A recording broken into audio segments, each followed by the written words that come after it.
Uh, yeah, it's great. Really appreciate the help of Amy over in marketing. She's done a terrific job. It's the first time that we've been able to move on. I just think we've done a terrific job promoting it and putting an emphasis on raising awareness, A, to the challenge, and B, to the fight against lupus. So appreciate all her help over there. And uh, today, right now, voting opens for the second round, and now the goal is to finish in the top 16 again so we can move on to the next round. And so go to ESPN.com and vote every day, and appreciate everybody's help. And today's a new day, and open up for questions. Taking two pretty good punches from two pretty good teams, two-game lead now in the conference for another halfway point. Things are going well for the team right now. I know you guys have won one game, one day, but just kind of talk about where you're at right now. The guys are doing a good job staying in the moment. It's a tough game up at Edwardsville. It has been the last 3 years. I don't think we've shot higher than, I think 39% was the best we've shot there the last 3 years. Listening to Jeff the other night on the news, I think we shot 35 this year, 50 from the free throw line, and so it just could never pull away. And it had been like that. Even last year's game, we were up 6, never pulled away, and then we lost it at the end. This year we were able to make some big offensive rebounds late, and we were able to get out of there. So I thought Eastern Illinois, we played. It was great having that type of environment. I think it helped us. You talked about watching a team overcome it. I think last year's team might have had a little bit more trouble holding on to those games. Talk about the growth of the team, watching them take those punches and still overcome it, especially when you don't score for almost 2 minutes against SIU either way. Yeah, I mean, we missed some shots. We missed some free throws. I mean, it's tough to win on the road when you shoot 35 from the field and 50 from the line. And so we missed some bunnies. We missed some open threes. But credit Edwardsville. They did a good job. And we just weren't able to break away. And so this team's grown. They grew last year from start to finish, and they've grown a lot since November. We still got a long way to go, though, and so we got to continue to get better. Got to continue to grow in a couple areas for us to continue to improve. And so the team's healthy though now. TJ, we got to get him, figure out what's going on with him. He's cramping a little bit too much. He has no body fat, so that doesn't help.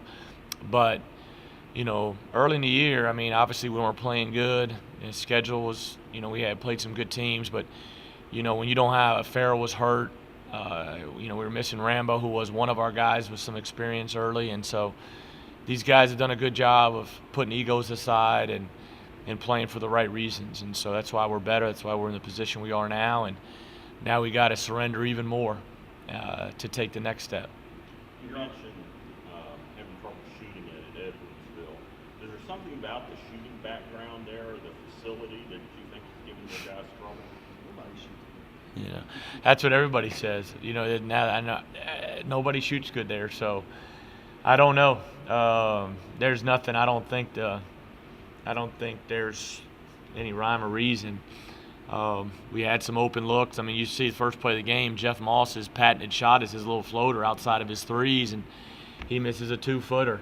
And then, it's I think Sapp misses wide open 3 the next possession, and late in the game, Cam's got a layup, and he misses.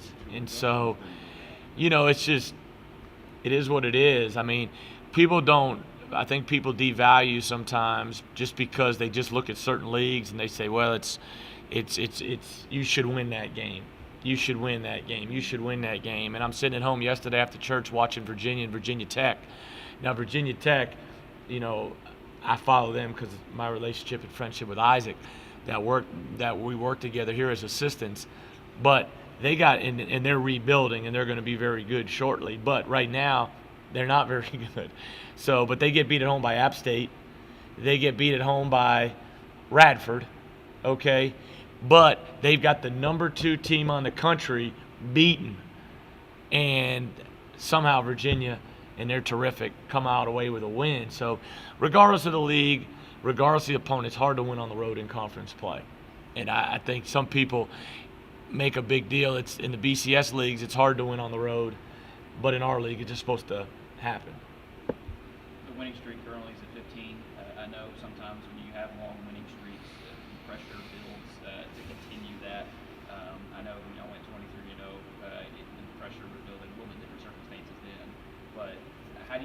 that team, obviously it's win the day, but how do you keep that team focused going forward and not paying too much attention to that winning streak and the pressures that come along with it?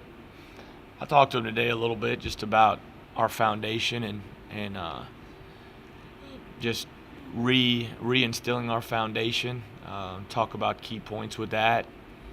But I mean, we're 7 games into a 16 league game schedule, so it's not about how many games in a row. We're trying to win a conference championship, and that's our goal. That's our only goal, and that's our mission statement. I mean, that's what we're set to do. It's not about 15 in a row. It's not about 3 in a row. It's just about we need to win Thursday because it's a conference game, and that's it. And so I think our guys understand that, and we do have a stretch of home games here, 4 to 5 at home. It obviously kind of felt weird being at home the other day. We hadn't been at home a lot. I mean, we've been home 3 games in the last basically 2 months. We've played home 3 times. Western, Alabama A&M. So after the Western game, we've been at home. Alabama A&M, and I'm sorry, Illinois State. I forget Illinois State, but when you take that break, you know what I mean, and from the Illinois State game, you have Alabama A&M, then you go 5 out of 7. You came home for the Belmont game. It was kind of like, man, we hadn't been here in forever, one time, in about 30 days. So, but for us, it's just not where we play. We got to play the right way. But Eastern, they'll be so locked in. I mean, they're going to come in here with their backs against the wall. Jeff does such a good job. They play differently, so you got to prepare both offensively and defensively for them. Cam being named Player of the Week again, most likely. I think he says 24 points away from 1,000. It seems like after that EIU game, he was getting a little bit more publicity nationally. I know Doug Gottlieb tweeted out saying he was impressed by him. Do you think people are nationally finally taking notice of Cam a little bit? I know you talked about ESPN; they don't really talk about it. They should. I mean, I wouldn't trade him for anybody. There's no package you could put together and say, hey, you want this guy for this guy. No, I'm not doing it. There's no way. And I've seen good players come through here. I watch TV. I watch games all the time. When I'm watching my tape at home, I just have the TV on. I'm not giving him up for anybody. And we've been fortunate to have guys that have great overseas jobs. We've got guys that's been here that played in the NBA. I'm not Cam special. He deserves all the accolades. To be honest, I don't even know who's been a Player of the Week this whole year. We've never mentioned to our team one time, and so if Dave tells you that, that's great for you guys. We don't even talk about it. That doesn't matter. The best tweet I saw last night, Cam tweeted out, we're 0-0, and that's our mentality. That's what our focus has to be. We've got a lot of people still to, prove wrong, grab their attention. This isn't the same team, though, we played with in November, like I said. People don't know for our situation in November. We need to make sure they know that as we go down the pipe, but they don't know that. And so Doug Gottlieb was a great point guard at Oklahoma State. Actually, I hosted him when I was at Alabama. I was his host for when he visited, when he was transferring from Notre Dame. He probably doesn't remember that. But it was good that, that's why that CBS package is so good for our league, because you have a studio and you have Wally Zerbiak, you have Doug Gottlieb talking about our team, our program, our league, our university. It's so good. And, but our league's really good. And we got a team coming in here, won at Miami by 28. Yeah, 28, so that's remarkable. So we've got to be ready. But Cam deserves all the accolades. He's as good as there is out there. I mean, he should be a Wooden Award guy. People should be talking about him. He's a great kid, too. I mean, he's got the whole package. Talk about him buying into it, because we were picking on him Saturday night. That's what he says now. Want to know? He has completely bought in the whole program. How important is that for him? Well, he's our leader. I mean, we have 3 seniors that are our leaders, but he's our guy. I mean, he's our point guard. He's the one that's driving this bus. He's driving it, and we all know that, and we're all okay with that. And we beat Edwardsville the other night. And I talked to the team the other night about the stay on your wall and trying to really just get them grounded a little bit and about staying focused and understanding who they represent and what they represent. And so we broke it down, stay on your wall, and Cam, and I like that he did this because I trust him completely. He said, Coach, this team's DTP, drive the piling. And I said, you know what, you're right, this is a new team. That's the message to that team to understand, because the message is a good message, but this team has its own identity and this team has its own thought process, and it's just drive the piling, build our foundation, and grow our foundation, and win today. I think another impressive stat on top of your winning streak is that you're 16-0 after you lead with 5 minutes left in the game. Thank you, Dave, for that stat. But talk about that, and that's when you're supposed to put the foot down on the neck, and that's when you're really supposed to drive, and you guys have done that more often than not this season. We got good guard play. Good guard play goes a long way. So we got good guard play. I would say we got good free throw shooters. I don't know if we do or not, but we can offensive rebound. But, it's like Farrell said. He goes, oh, man, Coach, don't lose trust in me. I said, man, he's our senior. I'm rolling with him. Just like we roll with Ed Daniel, and he missed those free throws at Belmont, but shoot, the year before he made 2. So you got to roll with the guys that put you in position to be successful. And Farrell's done a lot for our team, and so he'll make them next time he's in that situation, just like Cam will, just like Jarvis, Sapp, whoever's in it. We talked a little about Eastern Kentucky coming up. They beat Miami by 28, but they're also coming off of back-to-back losses. Does that make them even more dangerous because they've lost? I think it makes them real dangerous. I think they're in the midst of a 4-game road swing, and the only reason I know that is because I was listening to the conference call. I think that's right. I'm not 100% sure. But it's just road play. I mean, they've been on the road. They went to Jacksonville. They led big and lost it. They went to Tech. They led big and lost it. Both games kind of the same way. I just started watching. I watched our games from last night. I'm watching their stuff from this year now. So I don't know too much exactly about them outside of Walden and Stutz. I know are terrific. But Eastern, whether they were 16-0 or 8-8, they're going to be a beast to play because they're just different. They play different, and Jeff's done such a good job because he's totally changed the way he coached, and that shows how good of a coach he is because he used to play such a certain style. It was, makes 1-3-1, misses man, maybe some 2-3, 3-2 zone. He ran all the beeline stuff. Now he's totally changed to, basically kind of the Frank Martin defensive mentality to where they overplay everything. They make you make plays. They'll change defenses at times. And then offensively, they spread you out and they drive you and they put shooters out. So they're very, very tough to prepare for. So we've got to be our best game. This is, I don't know if this is something that you've thought about or not, but if you were to win out the regular season, you think you would be deserving of an at-large bid should that be necessary?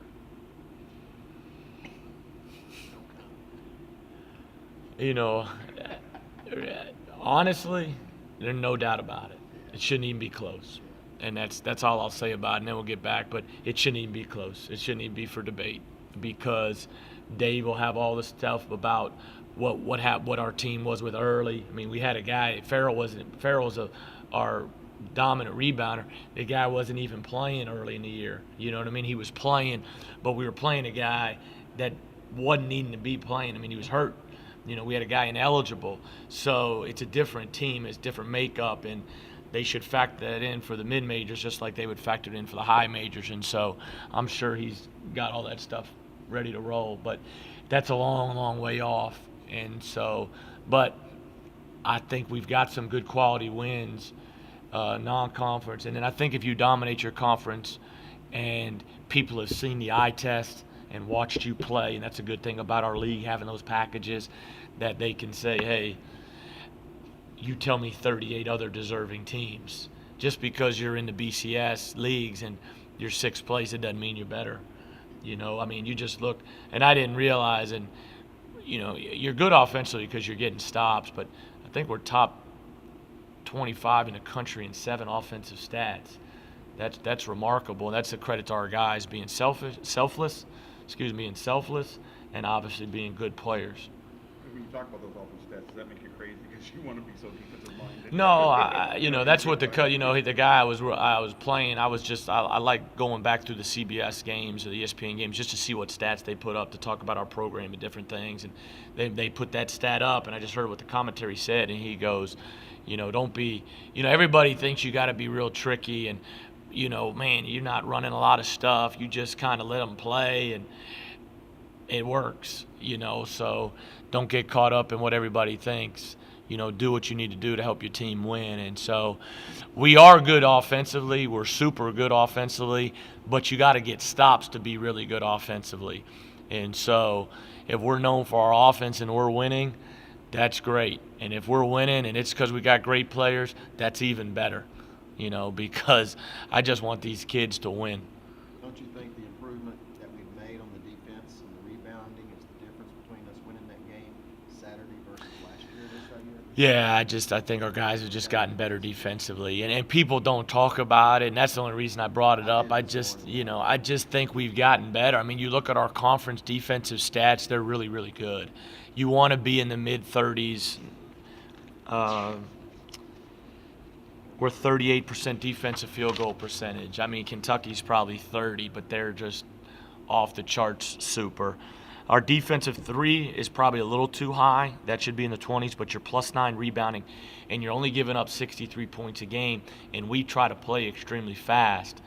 So those are some good numbers. Our biggest deficiency is we just haven't been a great free throw shooting team for whatever, really since I've been the head coach. We hadn't been maybe my first year, I think, that team may have been a good free throw shooting team because Jawan, Isaiah, Dante, Ivan, Zayd, all those guys could make free throws. So, free throw shooting is one thing, but I think our defense is better, though. I think it's better, and I think it's helped us. And if we continue to grow defensively, then we continue to play fast. Coach, how valuable has it been or what's it been like having Jawan and Aubrey with you? They're great, man. They're great. I just think I was watching Johnny Dawkins last night on a Men of March show. I just think, and I've been to Kentucky and watched them work out, and you see Tony Delk walking around or Scott Pageant, and those guys are doing something different now. They're not there now. I just think special programs, elite programs, they keep former players involved. They get them back integrated into the program. It's something I've always thought. I talked to all my former players that I went to school with. I didn't play at Alabama, but all the guys, I'm close with a lot of those, Antonio McDyess or Roy Rogers, guys that are instrumental players during the time I was there, even Jason Caffey and those guys that were great players. You want those guys to know that they're a part of this program. And I didn't know Aubrey from anybody. And he just reached out and ended up working out, and he worked his tail off. He's back getting his degree, and he's good. He's been great. And Jawan he's the first kid we ever signed when we got here. And I'm still close with his mom and him. And, those relationships are important to the success of your program because I remember Jawan, he came off as we were getting whipped, we were in the beginning of the year, and he said, Coach, I don't like seeing you like this, man.